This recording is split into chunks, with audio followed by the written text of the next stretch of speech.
Okay, now with the tail lights in and mounted, one of the things I've been thinking about is side markers. You know, these older vehicles, they never, they had the headlights and sometimes turn signals, and typically in this case 1 in 30, but 32, 33, they started putting 2 tail lights on. Of course, I'm using 2, and I'm really thinking about a side marker up here. And these are so tiny, but some view of being able to reflect some mark from the side. So what I did is I made a little cap, and we'll get to that process. I stuck it on, put it in put the light on, and I could see the halo, the red halo on the side, and it looked really cool. So I liked that. And here we're conducting an experiment, and I've got piles of stuff going on. So in this case, what I did is I took this happens to be a grease cap for an axle, where I took the end of it off, trimmed the part that inserts into the side of the axle off. And the reason for this is because this happens to be just perfect. Well, it was perfect, but I thinned it up on the lathe. And so I took this axle cap and a 7/16 bolt and nut with a couple of stacked washers and the head of the bolt, and I welded everything together in the vise. Chucked this in the vise, found center, drilled a 7/16 hole in it, stuck the whole works in a nut and a washer together, and then chucked the whole thing on the inside into the lathe. You can see I've got turning marks on here. The rest of this has been polished. I think that I sanded it down to 400 grit, didn't get everything out, and I don't think that matters at this juncture because I've experimented with it. There's a little bit of pitting that I didn't get out of the grease cap, but basically stuck it in the lathe like that there, and I made the whole thing concentric and round. This last turning is, I had found that getting that Lexan off, I did a straight turn on this, and getting it off on this final edge was very difficult, and additionally getting it to suck in completely so that it would fit into the cap was extremely difficult. So I put a 5-degree pitch on it and turned down hopefully enough material so that this will just pop in, allowing for the material thickness, and that's why this originally fit. But if I hold it up to one side, it's just there. I've got about 50 thousandths.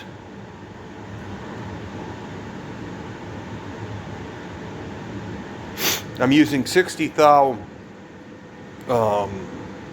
plexiglass 060, and when it pulls, you can see I got my caliper and I'm measuring the material thickness, and I got about 30 thou, and that should be enough. A little less than 30 thou remaining after I vacuum it down to get this in. So I've done, I don't know, about 10, 11 of these so far. Some with some 40 thou. I started with 40 thou and I did about 8 of those. I did 3 of these at 60. I did 8 of those, and they just, before I turned this, they just slipped right into here. And so I wanted to go up to 60 thou because that I could not get that thinner material to pull effectively on my vacuum setup, which we're getting to, without giving me grief. It would either fall out in the oven or it would not vacuum completely. So basically what I've done is I've taken a piece of pegboard, built a little box. This is about a 6x6 box. Hooked my vacuum cleaner, drilled a hole in the bottom, hooked my vacuum cleaner, my shop vac up to it. These are they're actually 1/4 inch high-speed steel for my lathe, and then I got a little center hole in there, and I sit that on there like that, turn on the vacuum cleaner, and it pulls a vacuum on it. Okay, so took a piece of some of that aluminum that I used for the hood, wrapped it around, pop riveted it together, 2 pieces, a couple of chip clips. You can see my tests. This stuff actually makes it through 350 degrees pretty well several times. And so what I'll do is I'm heating up the oven. Right now we're at 300. I got it going to 350 because I found that like that 040 stuff, I get to 300 degrees and it starts sagging. I did 350 degrees at 15 minutes and it just failed. 20 minutes and it failed. I had one rib where it starts to cure and then it doesn't stretch and pulls together. So now I'm going for 25 minutes. It did go over it, but I'm going for 25 minutes, get it a little looser, a little more sag on it. Hit the vacuum, slap it on the top, suck it down, and hopefully we get a shape out of it. Typically, you know, you got that heat lamp up here, 4 posts, it's held up here. You get, I don't know, about a 1-inch sag in the material. That looks like about right. And then you release it and slam it down over the top of this with the vacuum on. You pull it beyond the side, you know, so that everything seals and it sucks it down. Well, I'm transferring from here to there, which is, you know, not even 3 feet. So I got the time that the door is opening and I'm transferring over.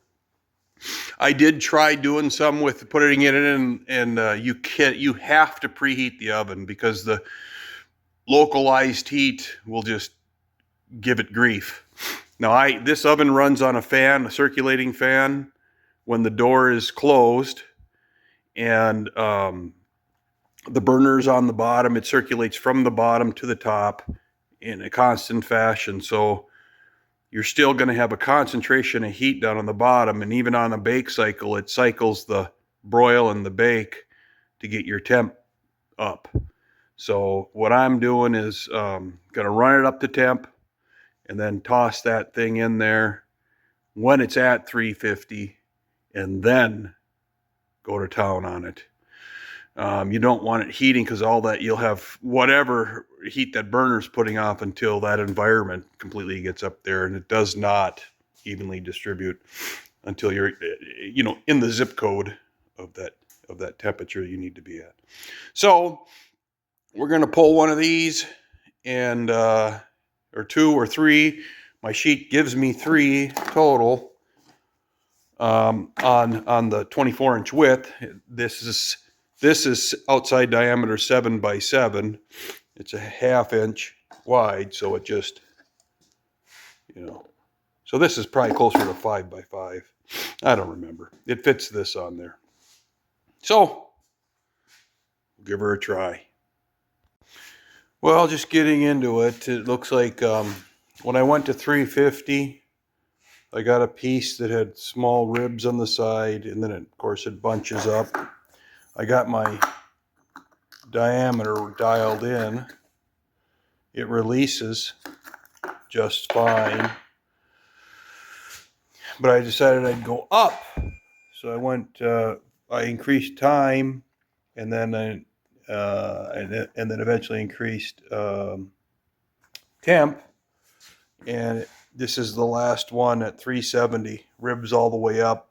So the ribs go up as the temperature goes up because the material gets too soft. Still working on it. Well, a couple of things happened. I'm losing my voice is one, but we did wind up being able to make these last night. I got 3 of them done. And kind of hooked up the hook of the battery charger. But the thing is now, and excuse me for my voice, but see, at this point now, with with that clear lens on there, it kind of ghosts during the day, but at night, you have nice side marker light. So, more on this later. I can't talk. Okay, we're back on the headlights. Let's review. So these are, I was essentially looking in the Jeep section because I purchased headlights for a Jeep.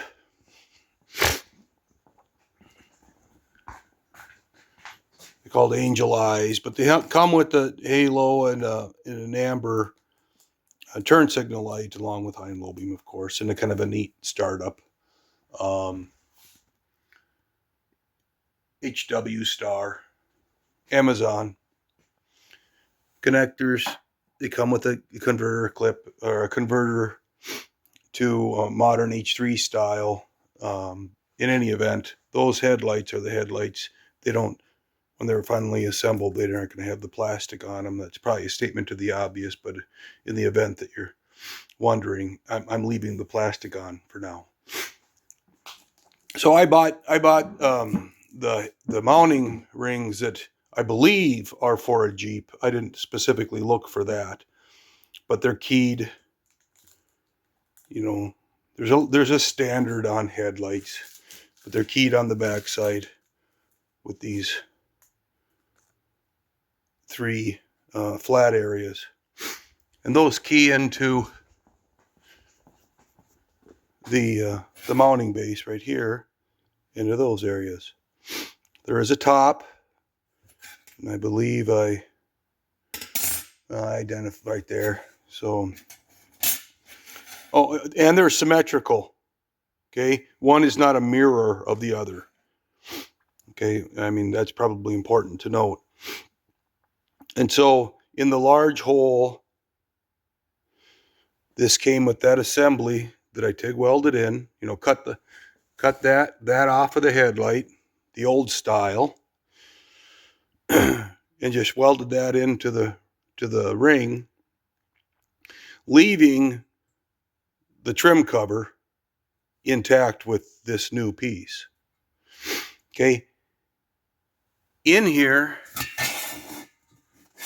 through the large holes it's formed on a step, and then there's a threaded nut at the bottom. That spring, one of 3, goes into each of those holes. Bottom's on that shelf.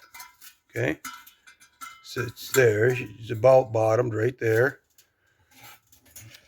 This ring sits on there, and then these screws go in there. It's a tight thread, so there's interference, so they don't back themselves out. You know, in the 70s they used it. In the 60s they used metal. In the 70s they used plastic, you know, to create some interference or some friction, kind of like a nylock. In any event, these are probably made in China, but there's some thread interference, so they're not super easy to turn. They're not super difficult to turn, but where you turn them to, they stay. Okay, and they're in a, you can see the pattern is more right, left. You know, this is bottom of the left slightly, or yeah, it would be the left if you're behind the headlight. And they're just for simply adjusting the angle of the headlight beam. Okay, so this carries in the back. I'm going to set this in a place where it will stay. So this sits on there, and then you can adjust. This captures the headlight, however, well, I think that's how it lines up. And so you set the headlight in here, you put this on, and you tighten these little screws, and it encapsulates the headlight and pulls it down. Okay. The trim ring that goes on this is typically, I know this mounts to a radiator support style arrangement versus a, you know, independent headlight. And so therein lies, differences on interface. I purchased headlight rings, and I knew this didn't have a tab on the top, and it has a channel on the bottom, and it would have been very similar to what this originally was, where it basically snapped in,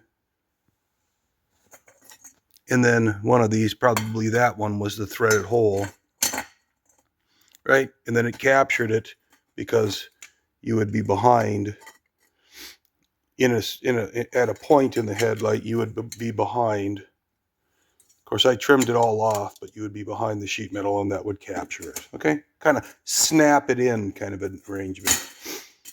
Okay, so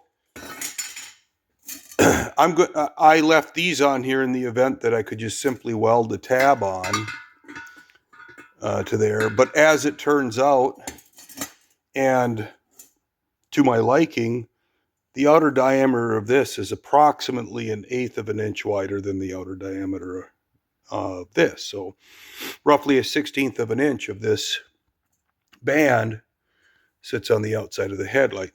I like that. I really like that. So now what I'm going to do is I'm going to put tabs on, or a continuous tab on, to capture it. So I've started a little bit. In one sense, what I've started is this would not easily go over. Oops, sorry.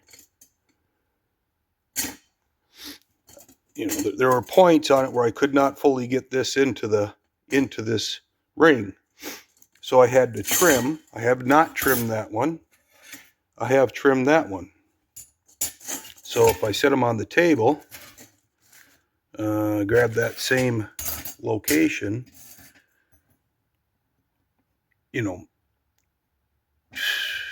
not 1/8 of an inch, or probably about 1/8 of an inch, all the way around. I kept the integrity of the holes and all that stuff. And I got it to fit. And these I had to trim back as well, the ears on these, and I did both of those. And then I stopped and said I should probably capture this. So I have to do that. Furthermore, then, those tabs, of course, the radius is too big, so I had to cut that one off and that one off. This style of headlight ring does not run a screw up at an angle like this ring represented. Okay, if I can get her to sit there. This goes straight in, so I will just simply drill and tap a hole in this material right here. So at this point now, I got to come back and trim those off. Then I gotta come back, crack out the TIG, clean this, and finish TIGging both sides.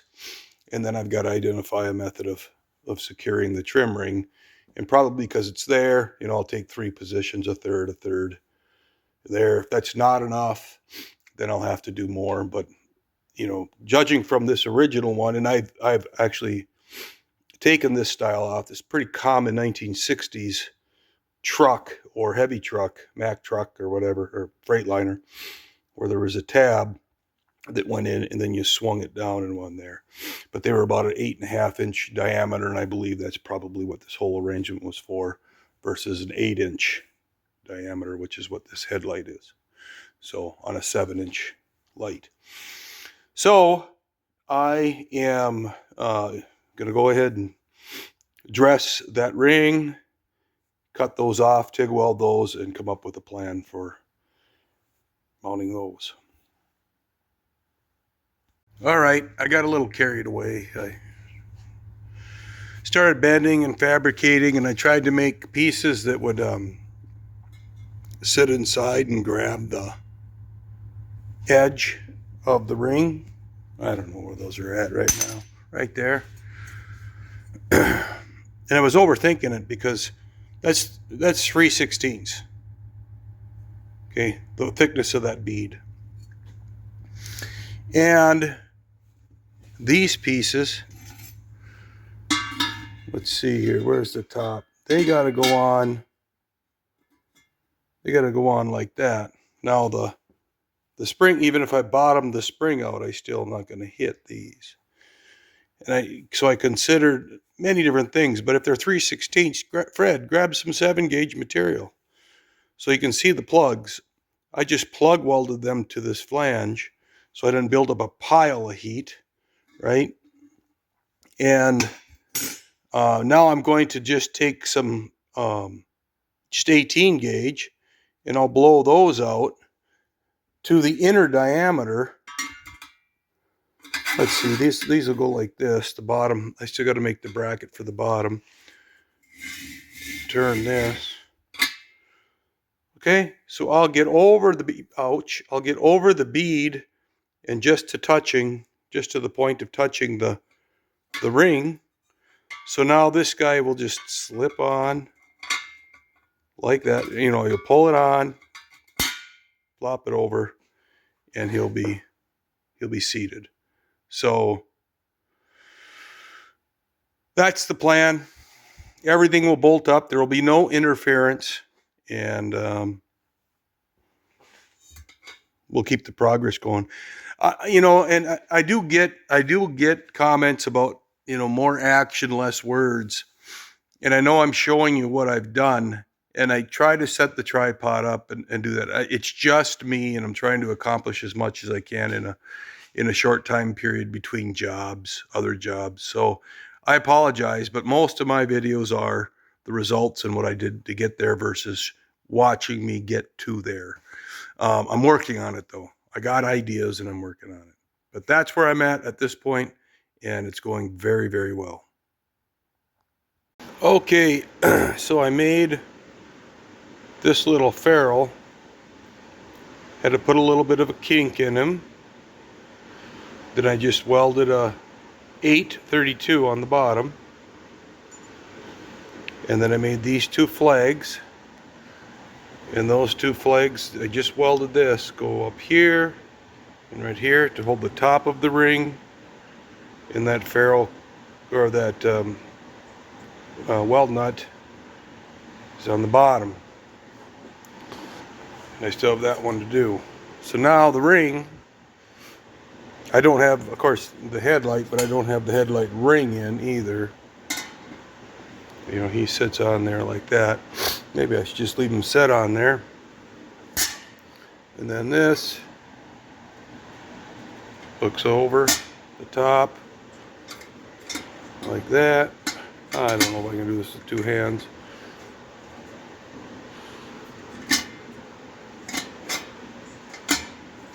Well, let me just interrupt the video and put it on. Okay, thanks for waiting. Because I didn't have this thing screwed on, one of the ears was over the side. I had to pop it in. It's not screwed on, but it is set. It is, you know, pretty close to center. Should be about between a 1/16 and an 1/8 of an inch all the way around it. I put a screw in to the bottom, and now that ring is retained on that headlight. So rinse and repeat, right? Do the other side, and then we'll have ourselves a headlight. Now I've got these run in, not all the way down. The spring isn't crushed, but you know, this will obviously protrude if I come out, and that's why that trim ring exists, just to come out a little bit. Again, I could only find these rings in chrome, so these will all be, chrome will be removed when I paint this, and this trim ring will be the same color as the chrome when I finish off the ride. So we are making progress. Well, so now I'm moving on to the rear of the car in an attempt to continue finishing the metalwork. So these were those pads. You can see they bolt on to this lower chassis, the original frame member. Those pads then hold up the interior side, the underside of this rear pan, okay? And looking at this side now, what I did was you could access them both from the outside, but I took some C-channel on the back side. See if I can't zoom. There, you can see it's welded, my weld seam around it. And it's actually it's a piece of C-channel. It's folded into the edge underneath this 16 gauge into the end. And then drilled and tapped and threaded straight across for 2 flanges that I cut out on the plasma. Now I also cut a set a 12 gauge, a 7-inch circle with a 3-inch hole, and stuck a 3-inch piece of pipe in it, and TIG welded him in, and welded some 7/16 fine bolts on, all the lug nuts. I'm mocking it up. I've got my center line drawn, excuse me, down the wheel. I'm using a laser, not a pointer, but a beam that I set before I put the tire on, then put the tire on, and then establish the angle, which to me is a visual thing. Okay. And I set this level. It's not level now because I've been monkeying around before I took this video, but I will level this out. Oh, wrong way. Okay, that's across. I mean, that's what I'll do across the bottom studs sitting in that bucket. Get this all along the center line. So visually, you got a nice triangle sitting there, and the location is where I want it. Now the bucket just happened to be. I wanted the bottom of that wheel just under 16 inches. This is right now sitting at 12 on the rear. The whole body is going to go down 4 inches at design height. It's 8 inches on from the rear of the running board to the ground. So it's actually the frame, but the frame is nearly level with the bottom of the brace for the running board. So anyway, so I'm fabricating. I'm trying to get the location to try to tie it in together so that I can build structure behind that. Got some more of this 1 inch that I bent, 2 pieces identical, that I'm going to swing off of those mounts up to that 3-inch tube on either side. I'm going to chase my reverse light wiring through that, my camera wiring, and my third brake light. I just got a hard cover on Amazon. It's hard around the ridge, and then it's vinyl across here, so you can manually take it off. I'm going to modify the hardcover, likely with something like a hubcap, probably 3D printed hubcap, that will encapsulate the third brake light, camera, and reverse lights. Now the third brake light and license plate holder. Got to remember that. Now, we should remember that the camera is also the rear view mirror for this. So it won't be pointing down, it'll just be pointing pretty well straight back. On the camera, here my furnace is kicking in, and brake light I got from early 2000. I got 4 in early 2000s Ford, of course, aftermarket LED. Because the cab surface was flat that it mounted on, or the mounting face was flat, and so pickup, why? Because it has cargo lights. The cargo lights will be there, and in the center will be the brake light, and it's a design thing with LEDs that will show just like those. You know, you kind of see the little reflection of the bulb in them.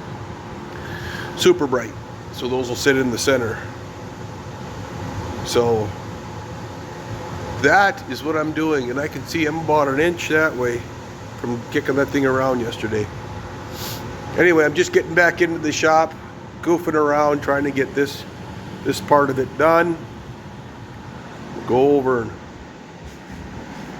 get kind of an ortho view of it.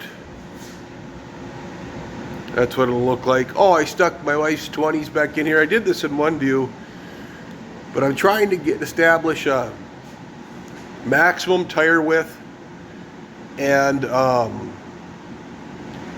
offset. Well, back spacing. I like back spacing, offset, I guess, either one. But I like to measure off the drum to the back mounting surface of the wheel.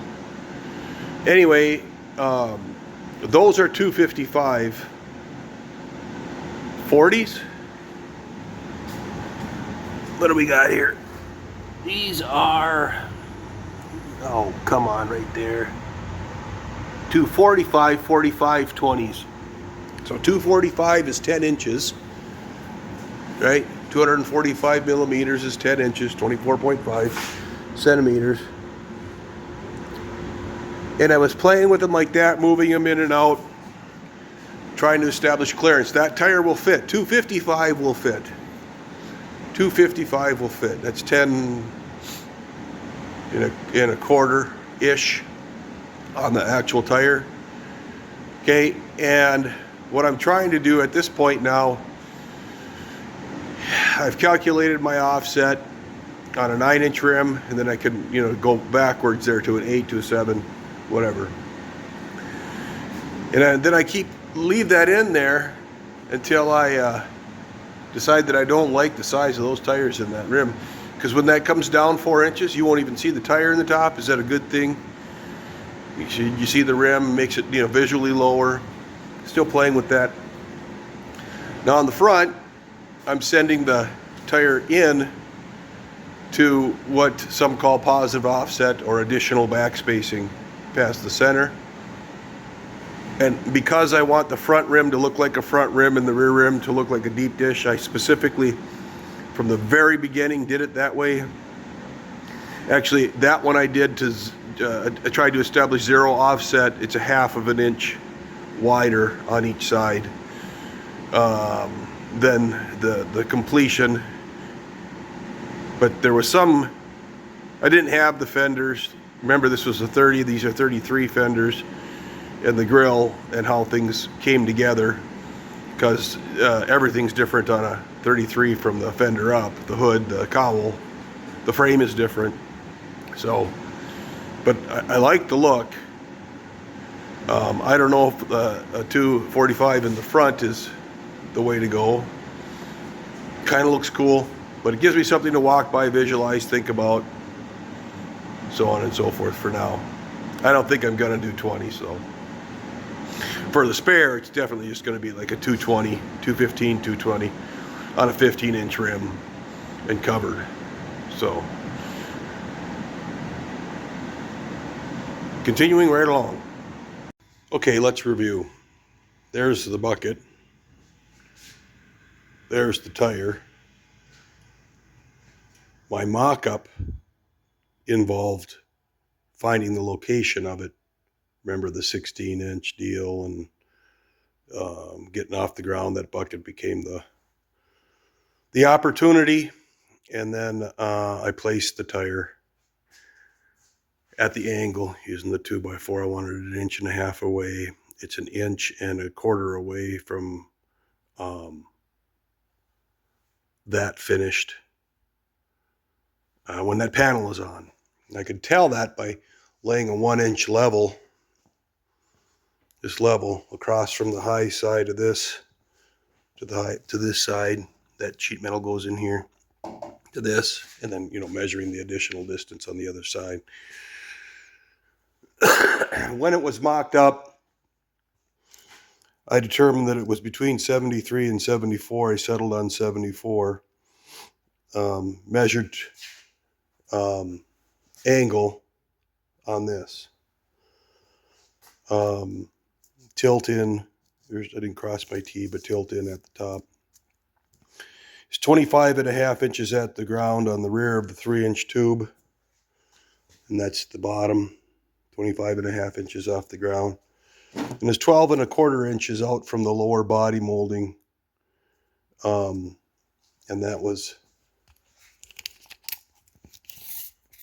measuring in like this, and I'm at 14. I'm not where I need to be. I just set this on the ground. So right now with my angle finder, I'm going to establish my 74. If I need to tweak, I just made an aluminum bracket. If I need to tweak it a little bit, I'll tweak it in. Took an old tripod that I've had laying around here for a while.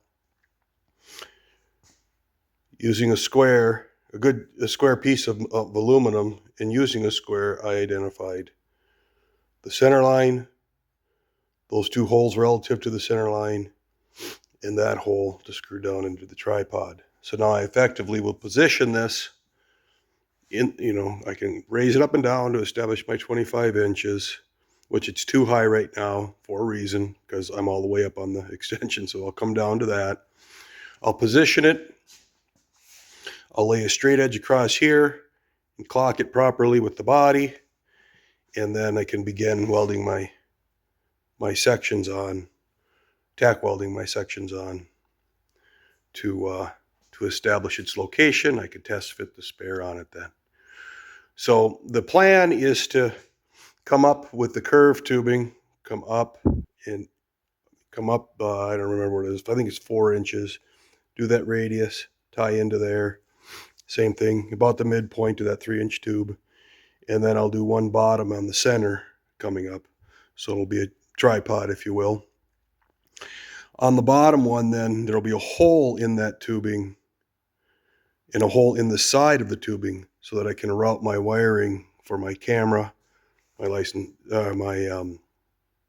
brake and reverse lights. So they'll just come up into this channel. I'm going to cap the back side of this when it's all said and done as well, and then grind it and powder coat the whole works. I don't know what color yet, probably black. So we're off and running.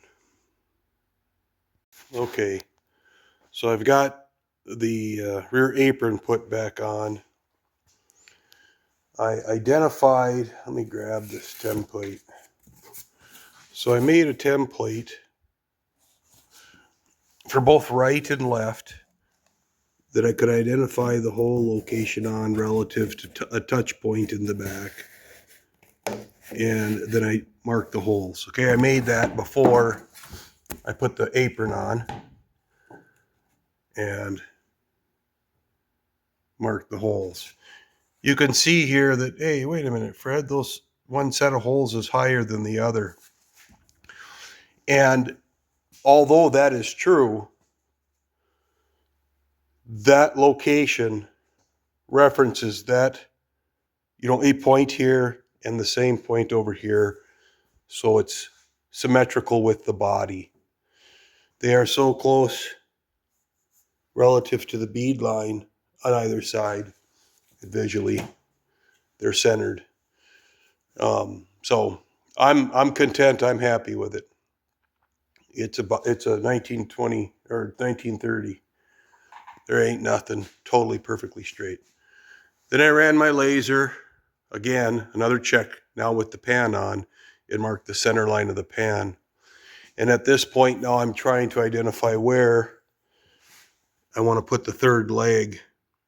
And so if you recall from the last segment, there's a 2-inch tube running in there, and I have a little bit of clearance between that and here. So now I'm going to identify what that clearance is, make a shim. I can get up there and tack it on. Okay.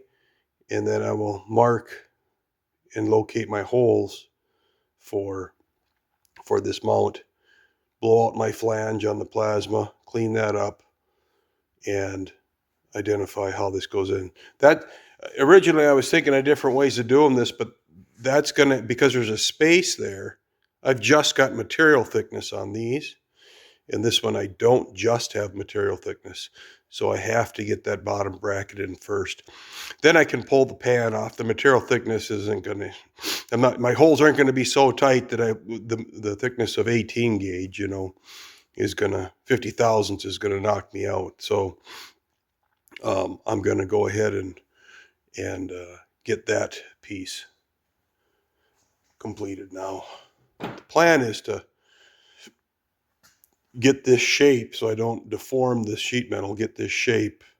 It was pressed in I can look back at my notes, but either a 2 or a 2 1/4 inch die to get that roll on it.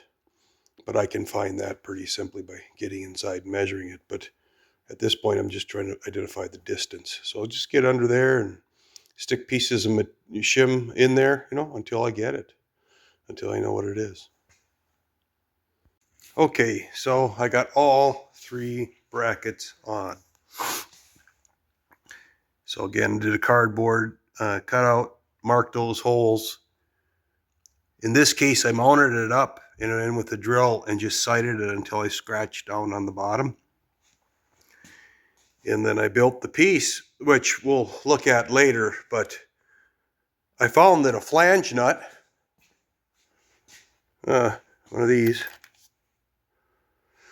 along with the wall thickness of the tubing, which is this 12 gauge. See, I marked off, taped off, and made one. There's 2 lines of tape on there. You can see the evidence right there. So I made one piece at 1.5 inches and one piece at 1 inch. The inch is underneath, the 1.5 inches is on top. The underneath side then fit the inside radius of the sheet metal, and the outside I just had to dolly, tap it on my anvil until I got form to follow the outside radius. It was very, very, very simple. After I achieved that, I drilled the 3 holes in it, and at this point then the tube, I have a little bit of clocking that I can do on the tube, get her straight. My hole is 1 1/8, so I'll center that up, and that's plenty for welding. Clean off the inside, so it doesn't come in contact with the sheet metal afterwards. This will probably require a gasket or something of that nature. Now underneath, I had on this pad, and I will on this pad also, I used leather. And, it could be rubber. I just happened to use leather because I had it around. Right there they are. Okay, and it's just approximately 1/8 inch thick leather. And that takes up any, sheet metal rubbing on on the brackets and all that kind of thing. Noise, vibration, harshness. Anyway, so I will continue to do that, but that's insignificant in the grand scheme of things of welding this up.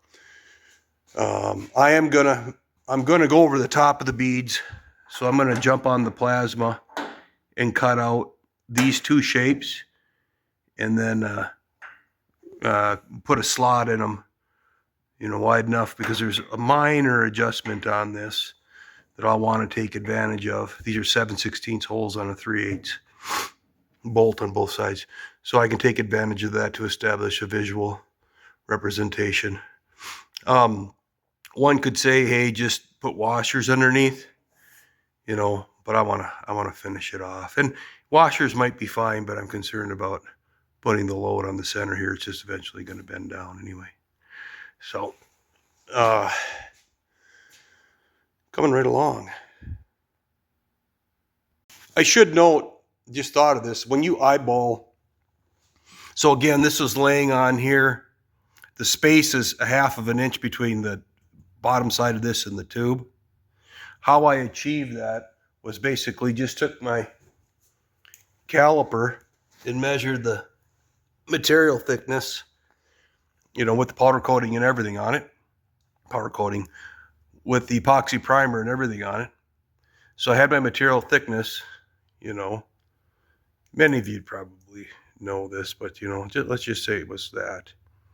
And then I zero out the gauge, right? So I'm allowing for that. Then I stuck it in the hole down to the surface of the inner tube. And I arrived, ironically, not that ironically, at, because this was a 2.5, and the tube inside is 1.5 inches. Wow, go figure, 1/2 inch on the radius. So with that being said, then I just basically looked for a combination of a nut and this material thickness to arrive at a 1/2 of an inch. That's how I did that. I scratched the holes by eyeballing the drill in on both sides, and then I drilled them to 3/8. These are 3/8 bolts. And as you know, a 3/8 bolt after it's anything 3/8 shaft after it's tapped to make a bolt, it's slightly under about 20 thou or so. And so I could peg it in there, and right now, even at this point here, it's just tacked on each side. And then when I put the cover on, I saw that this side was slightly higher than that side because my hole diameters that I drilled into here, into this, were the same size. So I could look down through my weldment that I mounted onto the bump, what is the bumper, but the tubing underneath, and see that I needed to ping it. So these are grade 8 bolts here. They're great for mock-up. I always use the softest bolt, grade 2, for most mock-up. But in this case, I know I'm horsing some things around. So then I just left the bolt out and tapped it until I got alignment. You know, if I wanted to tap this side, I know both sides are moving, but this side's moving more because I'm tapping on it. So I just did that until I got it clocked. Right now, I got it tight, cinched down, and you can see the light line. You know, does it wave in? You tell me. Maybe ever so slightly right there. But once I get the gasket on, it'll come back anyway. But it could be some build, but that's nothing to be overly concerned about, considering once it's mounted. I'm not deforming the sheet metal. I'm well within the memory of the sheet metal. But at this point, once that's on, it's the spare tire cover. But you can see just a little tiny bit right there. So I'll make the pieces for that, and we'll keep on rolling. All right, sorry about a little bit of background noise, but this is all welded in then. Again, a flange nut welded to that piece of tubing, and then just perimeter welded, got in there with my MIG and perimeter welded it in. One thing to note is on this kind of arrangement, whenever you're welding on a nut, you need to come back and chase it with a tap. Now, that's another reason I use grade 2 bolts, because if I gall, I can get the bolt out. If it goes in hard, I usually stop, pull it out, and then tap it. But I mean, for setup or mock-up, if I got a grade 2 in there, usually, more often than not, that bolt will gall and pull out, and then I can tap it too. So anyway, went together really well. Just got done chasing it with the tap. Here's the oil can. Tap is put away. And now I'll start fabricating the spare tire holder. All right, so I used my rig, tacked on 2 tacks on the bottom, adjusted, 2 tacks on the top. See the hole in there for the wiring. Okay, and I remember the specification on this was 25.5 off the ground, 74 degrees at the tip at the top, tilt, didn't cross my T, 12.25 out from the body. So I just mounted it on and took it off and fully welded it, and we can see we're at well, dead on 75. But when I put my pieces on, well, I can get it easy. So now the first piece was to fully weld that. I did quick weld the cap on the back. So that piece is done. My distance from the back was above that belt line to the front edge. Just getting my tape measure out. Oh, I can't do that anymore. I got the cap on. Anyway, it was from here to the opening was 12.25, and you know, to the bottom of the opening in the center, and where, whoa, you know, I don't know. probably about 12 1/8. I go to the bottom of the hole. But that's pretty good tolerance after fully welding. It was all in when I took it to the bench, when I took it off and took it to the bench. I don't like welding here because its fuel tank is right there. So I just get a quick tack with those welding aprons and then take it up. So the next portion of the project then is to make 2 identical pieces to go from here up to the tube. And these are the 2 pieces so far with the bends in them. And I took the time to tweak them, and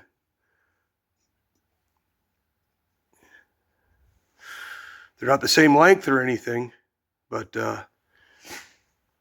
they have the same bend. So now triangulate it, take those over there and back, and we'll be in business. I've already showed that. The apron on, bolt through, all that's done. And what I opted to do on these, instead of using that 10 gauge, I went to 1/4 inch and I milled 100 thou into there. So this is 150 remaining on that channel. It's hard to see because it's pushing into the leather. I opted to put the leather on for the mock-up, just to take any possible variation out. Because that pucker on that last one, it was very minor, but I just want it perfect.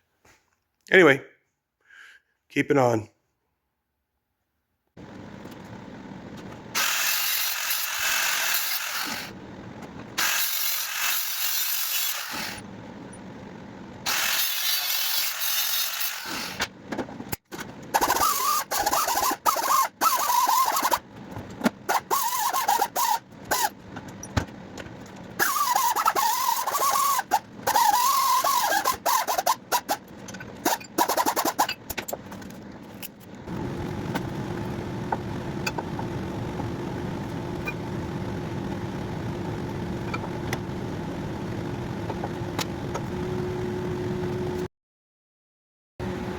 Okay, so what I'm trying to do is get it, obviously get it in that hole and that hole.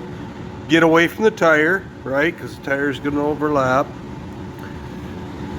So I've got that bend in there. And I'm gonna grab this material up here. I got a really nice fit. I basically laid it over. I took my Sharpie and established an angle on it. So I've got good contact all the way around both pieces. I want to make sure that I can get in with the TIG welder, so I might index that up just a little bit.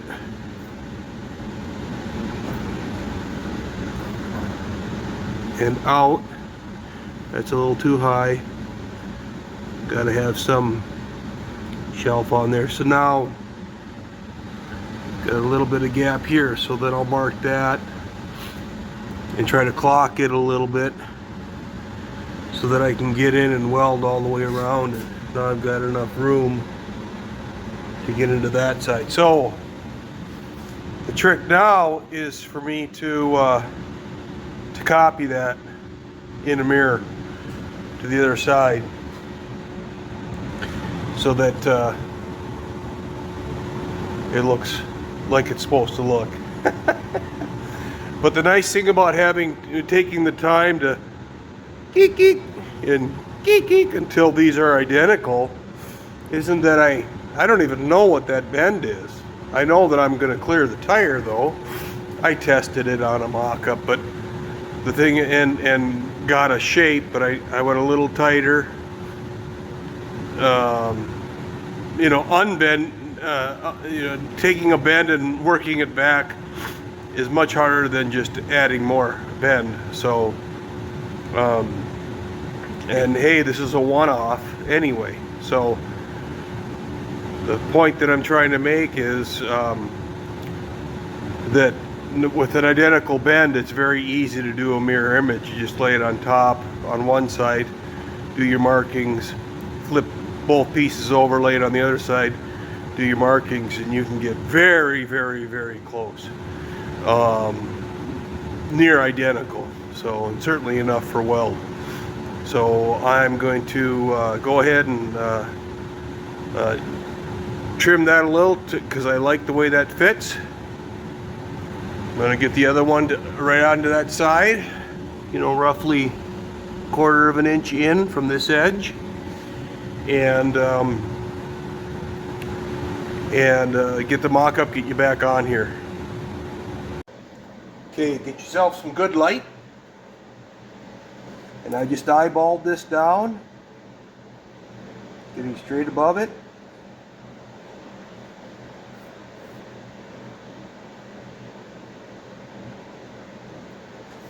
Both sides.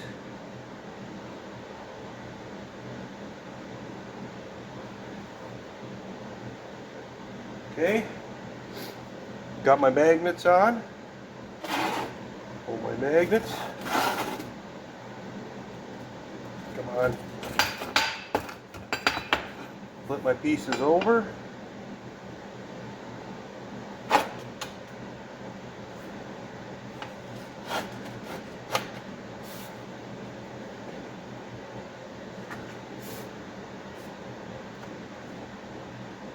What am I doing? I need my tracer.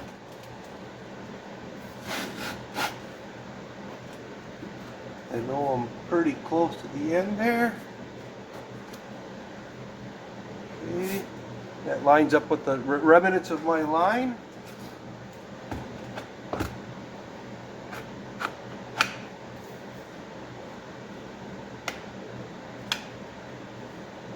There we go.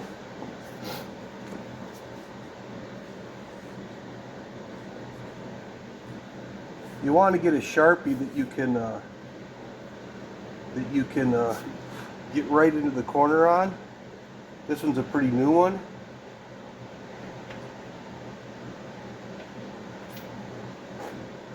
And in this case, and they wear out fast when you rub them up against the steel like that, but keep rotating them and you'll get it. Okay.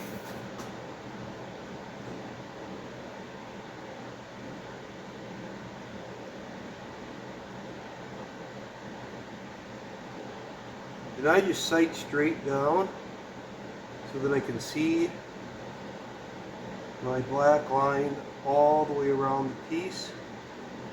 Again, I'm cutting. That line is going away.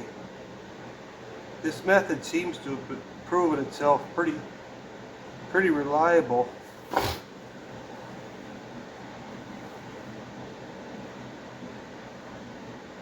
Oh my. What am I doing? Pretty reliable. I gotta get into the inside. I was making a duplicate. There's my line right there.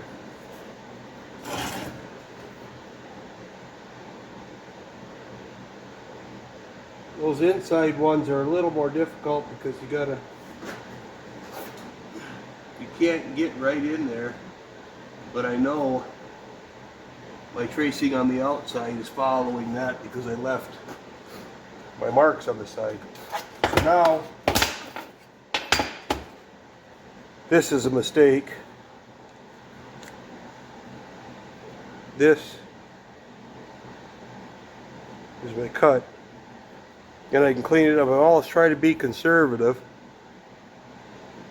But I'm getting rid of the magic marker, and then there's the other side.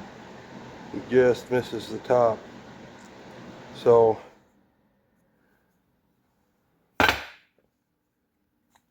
I'll cut them out.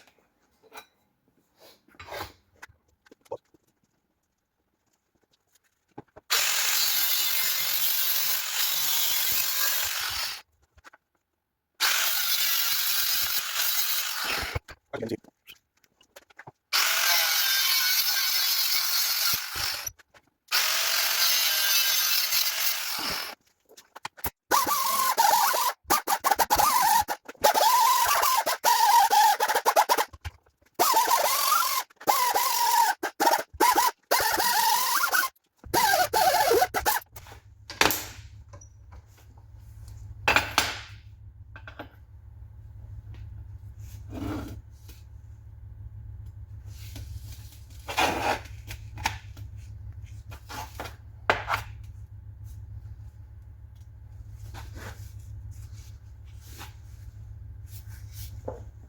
Okay, got them lined up. I'm gonna take you in.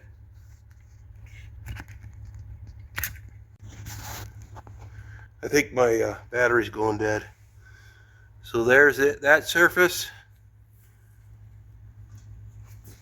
And there's that. I think drawing like that, stack, if you start, everything's about process and order of process. So I bent these two tubes first. A little too much material. In that case, that's for another project, right?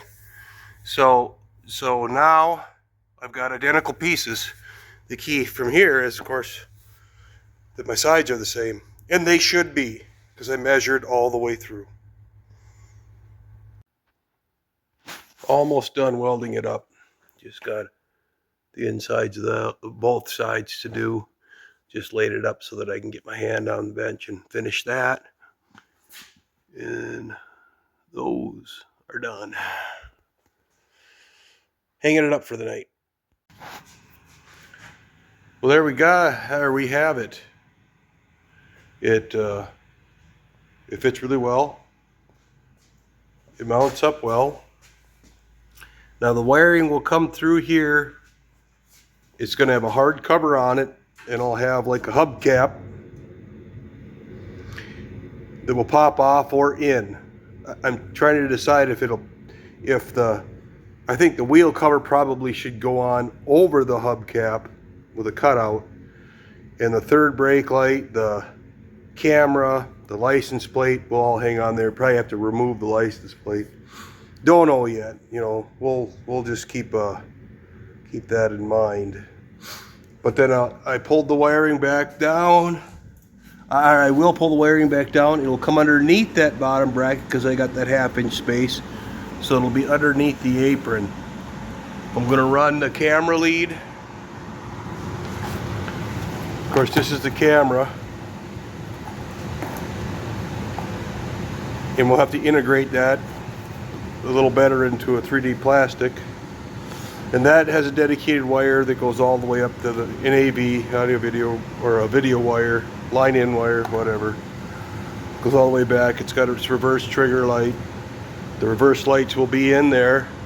So that's all fine and dandy. And then I have a 3-pin for the third brake light, reverse light setup. So it's all LED. So these two cables will be chasing down that tube up to the front. So very happy. And it worked out. I don't have a 2x4. I put everything away and decided, oh, there we go. I got a 2x4 right here. So if you remember, I wanted that 1.5-inch spacing up here by using a setup. Did I achieve it? Here, I'll turn sideways. You can see I'm over by about 1/8 of an inch. And that's that 73, 74. I'm probably closer to 75. I am closer to 75. But, I mean, big deal.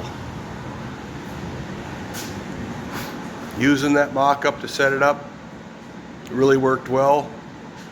I got the angle that I want. I got the look that I want. I'll step back here. Can I step back here? There. I mean, that's gonna work. Nice and tight. Get from the rear. That's gonna work. It's gonna work out slick. Be a cool little feature on the hot rod. I got the panel fully drilled. Sized the center hole for a grommet so I can get both wires up there that the metal doesn't chafe them. And we're ready to wrap up this project, this portion, this new little micro project. Complete after I get it wired. And then we'll move on to something else. Thanks for watching, guys.